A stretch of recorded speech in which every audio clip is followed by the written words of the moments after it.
اس کی مت ماری گئی ہے۔ بے وقوف لڑکی، اس لیے اسے ایم ایس سی کرائی تھی کہ اس قسم کی بات کرے گی۔ کلثوم کا غصہ بھڑکا ہوا تھا۔ تعجب تو مجھے بھی ہو رہا ہے، دنیا کی تلخ حقیقتوں سے ناواقف یہ نادان لڑکی آخر کسی مولوی کے ساتھ دشواریوں کس طرح جھیل پائے گی؟ باپ محمود الحسن کے چہرے پر فکر کی گہری لکیریں پھیلتی چلی جا رہی تھیں۔ سنیے سونو کے ابو، میں تو سمجھا کر تھک چکی ہوں، الٹا مجھے سمجھانے لگ جا رہی ہے۔ اللہ رسول کے کیا کیا حوالے پیش کرنے لگتی ہے، ایسے میں بھلا اس سے کیا کوئی معقول بات کی جا سکتی ہے؟ آپ ہی اسے سمجھائیں۔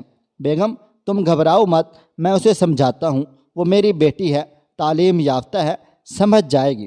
کلثوم اور محمود الحسن بستر پر دراز ہو گئے اور دونوں اسی فکر میں غرق تھے کہ آخر اس کی بیٹی بطول کا کیا ہوگا۔ رشتہ انجینئر لڑکے کا آیا تھا، وہ خلیج میں کسی بین الاقوامی کمپنی میں ملازمت کرتا تھا، اس کے بعد فیملی ویزا تھا، تنخواہ بہت اچھی تھی اور معروف خاندان سے تعلق رکھتا تھا۔ ایک فرد کو رشتہ پسند تھا۔ محمود الحسن تو اس رشتے سے بہت ہی زیادہ خوش تھے۔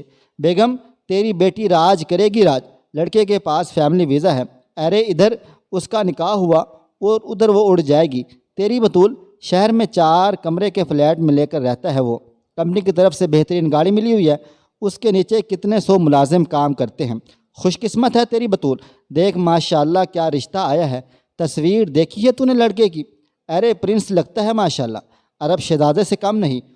کلثوم بھی ہاں میں ہاں ملائے چلی جا رہی تھی، اس کی خوشیاں اس کی نگاہوں کی چمک سے اٹھ رہی تھیں۔ خوش کا یہ عالم تھا کہ وہ ٹھیک سے الفاظ تک ادا نہیں کر پا رہی تھی۔ محمود الحسن سے کہہ رہی تھی، بس جی اب اللہ کے لیے جلدی جلدی تیاری شروع کر دیجئے اور اللہ سے دعا کیجئے کہ رشتے کو کسی کی بری نظر نہ لگے۔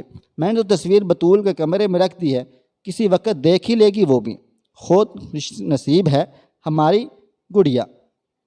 دوسرے دن ماں نے اس سے اس کی تصویر کے بارے میں پوچھا تھا اور اس کے جواب میں حیرت میں ہی پڑ گئی تھی۔ بطول امی، مجھے لڑکے میں کوئی کمی نظر نہیں آئی، سوائے اس کے کہ میں کسی عالم دین مولانا سے شادی کرنا چاہتی ہوں۔ کلثوم یہ کیا تو بکواس کر رہی ہے؟ تیرے ابو اس رشتے سے کتنے خوش ہیں، تمہیں کچھ پتہ ہے؟ مولانا سے شادی کرے گی؟ بیوقوف لڑکی، پہلے تو یہ جاننا چاہیے کہ یہ لڑکا کیا کرتا ہے۔ انجینئر ہے، خلیج میں نوکری کرتا ہے، لاکھوں کا مہینہ کماتا ہے، کتنے 100 ملازمین اس کے اندر کام کرتے ہیں، فیملی ویزا ہے اس کے بعد، 4 کمرے کا فلیٹ لے کر رہتا ہے، بہترین گاڑی ہے۔ اور بطول امی یہ سب ٹھیک ہے، لیکن اس کے چہرے سے دینداری تو نہیں جھلک رہی، مجھے دیندار لڑکا چاہیے۔ کلثوم تیرا دماغ کھسک گیا ہے کیا؟ یہ کیا دینداری کی رٹ لگا رکھی ہے؟ اس کے چھوڑ کو تو 4000 5000 والے کسی مولوی سے بدھنا چاہتی ہے؟ کیا کرے گا کوئی مولوی تیرے لیے؟ پاگل کہیں گی، کس نے تمہیں الٹا سیدھا سمجھا دیا ہے؟ بطول امی جان، کسی نے کچھ نہیں سمجھایا، میں کسی مولانا سے اس لیے شادی کرنا چاہتی ہوں کہ وہ اپنا حق بھی جانتا ہے اور بیوی کا بھی، وہ حقوق مانگتا ہے تو حقوق ادا بھی کرتا ہے، وہ امانت دار ہوتا ہے، وہ بد نظر نہیں ہوتا، وہ محبت صرف مجھ سے کرے گا، اور روزی تو بہرحال لکھی ہوئی ہے، وہ تو جتنی ملنی ہوگی مل کر رہے گی۔ کلثوم تیرے باپ کو کتنا صدمہ ہوگا جب وہ یہ سب سنیں گے، کیسا اچھا بھلا رشتہ آیا تھا، ارے ایسے رشتے اب ملتے کہاں ہیں؟ بیوقوف لڑکی کہیں گی۔ بطول امی جان، یہ رشتہ کتنے پیسوں میں طے ہوگا؟ لاکھوں کمانے والا کتنے لاکھ کی مانگ کرے گا، یہ بھی معلوم ہے نا؟ کلثوم یہ تیرا مسئلہ ہے یا تیرے والدین کا مسئلہ ہے؟ شادی میں تو آج کل کے زمانے میں پیسے خرچ ہوتے ہی ہیں، اس میں ایسی کون سی نئی بات ہے؟ تو زیادہ دلیلیں مت بگاڑ، سمجھی؟ بطول امی جان، آج کے زمانے میں بھی اچھے مولانا بغیر کچھ لیے شادی کرتے ہیں، سنت کے مطابق شادی ہوتی ہے۔ میرے لیے آپ لوگ کوئی مولانا لڑکا تلاش کیجئے، سوچئے نا یہ دنیا کتنے دنوں کی ہے، آج نہ کل سب کو مر جانا ہے۔ میں کسی خدا ترس انسان کے ساتھ جینا چاہتی ہوں تاکہ میری آخرت تباہ نہ ہو جو ہمیشہ کی زندگی ہے۔ محمود الحسن نے صبح ناشتے کے بعد جب بطول کو آواز دی تو بطول نے پہلے ہی اپنا ذہن بنا لیا کہ اسے کس طرح باپ کو قائل کرنا ہے۔ محمود الحسن بیٹا، ہم لوگوں نے آپ کے لیے ایک رشتہ دیکھا ہے، ہم سب لوگوں کو لڑکا پسند ہے۔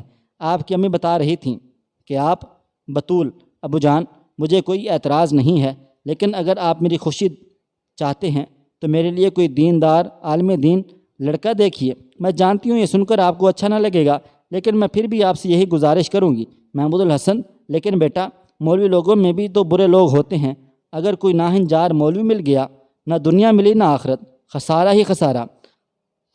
ہم آپ کا برا تو نہیں چاہ سکتے نا بیٹا؟ بطول آپ صحیح کہہ رہے ہیں ابو جان، لیکن ہر جگہ شرح دیکھی جاتی ہے۔ ہو سکتا ہے کچھ برے مولوی ہوں لیکن زیادہ تر تو اچھے ہوتے ہیں، اور پھر کیا ضروری ہے کہ میری قسمت میں کوئی برا ہی ہو۔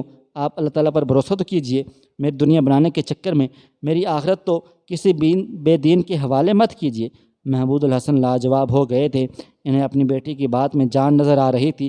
وہ کوئی کم سن اور گوار لڑکی بھی نہ تھی، اعلیٰ تعلیم سے بہرہ ور تھی، 23 سال کی عمر کو پہنچ چکی تھی۔ وہ اپنی پسند اور ناپسند کا اظہار کر سکتی تھی، لیکن انہوں نے سماج اور خاندان کے لوگوں کو تانا ستا رہا تھا۔ وہ جانتے تھے کہ لوگ مذاق اڑائیں گے، باتیں بنائیں گے اور انہیں سب کی باتیں سننے پڑ جائیں گی۔ کلثوم کو انہوں نے اب خود ہی قائل کرنا شروع کر دیا اور اسی تلاش و جستجو میں لگ گئے تھے۔ کوئی اچھا عالم دین ملے تو اپنی بیٹی کی شادی کر دیں۔ اللہ کے کرنا دیکھیے کہ انہی دنوں شہر میں دینی جلسہ ہو رہا تھا۔ ایک نوجوان عالم دین قرآن سنت کے دلائل کی روشنی میں دھواں دھار تقریریں کر رہا تھا۔ محمود الحسن کی آنکھوں میں امید کی روشنی جھلملانے لگیں۔ 6 مہینے کے اندر شادی ہو گئی۔ مولانا ایک دینی ادارے میں تدریسی فریضہ انجام دے رہے تھے۔ وہی 10,000 کی تنخواہ تھی۔ شادی بڑے ہی سادہ انداز میں بغیر کسی سلامے کو ہوئی۔ بطول کو ایسا لگ رہا تھا جیسے اس کے پاؤں زمین پر ہوں ہی نہیں۔ ویسے بھی مولانا صاحب شیروانی میں بہت حسین و جمیل لگ رہے تھے، لیکن دوسری طرف خاندان کے لوگ مزے ضرور لے رہے تھے۔ چچا زاد بھائی محمود الحسن سے کہہ رہے تھے، چلیے محمود صاحب، پیسے بچانے کے لیے آپ نے اچھا قدم اٹھا لیا۔ دینداری کے پردے میں یہ حرکت آسانی سے چھپ جائے گی۔ گاؤں کے مکھیا کا طنز تھا، مبارک ہو محمود بابو، نہیں بھی تو 25-30 لاکھ کی بچت ہوگی۔ ویسے بھی شادی کے بعد اسی پیسے سے مولانا صاحب کو بزنس شروع کروا دیجیے گا۔ 2 مہینے کے بعد بطول سسرال سے اپنے میکے آئی تھی۔ ایسے خوش تھی جیسے اسے زندگی کا سب سے بڑا خزانہ ہاتھ لگ گیا ہو۔ ماں کو اس کی خوشی بھی تھی، اور کہ بیٹی خوش ہے یہ الگ بات ہے کہ اس کے اندرون میں ایک خلش اب بھی موجود تھی۔ البتہ محمود الحسن صاحب پوری طرح مطمئن تھے۔ باپ بیٹی کے درمیان باتیں ہو رہی تھیں، تبھی بطول کے فون کی گھنٹی بجی۔ ادھر اس کے شوہر تھے۔ وہ موبائل فون لے کر کمرے میں چلی گئی۔ کچھ دیر بعد جب وہ باہر آئی تو اس کا چہرہ کھل رہا تھا، اس کی آنکھیں آنسوؤں سے تر تھیں، اور وہ کہہ رہی تھی، ابو جان، وہ آپ کے داماد نے مدینہ منورہ کے ایک تحقیقی ادارے میں نوکری کے لیے عرضی دی تھی، وہ منظور ہو گئی ہے۔ 1.5 لاکھ تنخواہ کے ساتھ ساتھ رہائش فری دی جائے گی اور فیملی ویزا بھی ہے۔ ہم لوگ اگلے 6 مہینے کے اندر انشاءاللہ مدینہ شریف میں ہوں گے۔ کلثوم محمود الحسن کو دیکھ رہی تھی اور دونوں مارے خوشی کے روئے چلے جا رہے تھے۔ لیکن امی یاد رکھیں، دنیا مقصود نہیں۔ جو اللہ سے ڈر کر حضور صلی اللہ علیہ وآلہ وسلم کے بتائے ہوئے طریقے پر زندگی گزارتے ہیں، دنیا ان کے قدم چومتی ہے۔ اللہ تعالیٰ کا فرمان ہے، جو اللہ تعالیٰ سے ڈر کر زندگی گزارے گا، اللہ تعالیٰ اس کے لیے راستے نکال دیتے ہیں اور ایسے طریقے سے روزی دیتے ہیں جس کا اس کو وہم و گمان بھی نہیں ہوتا۔ مگر جو دنیا کو ہی اپنا نصب العین بنا لے، وہ آخرت کی نعمتوں سے محروم ہو جاتا ہے اور دنیاوی زندگی بھی پریشان کن ہوتی ہے۔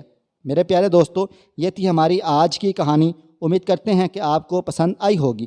مزید ایسی کہانیوں کے لیے میرا چینل سبسکرائب کر لیں۔ اللہ حافظ۔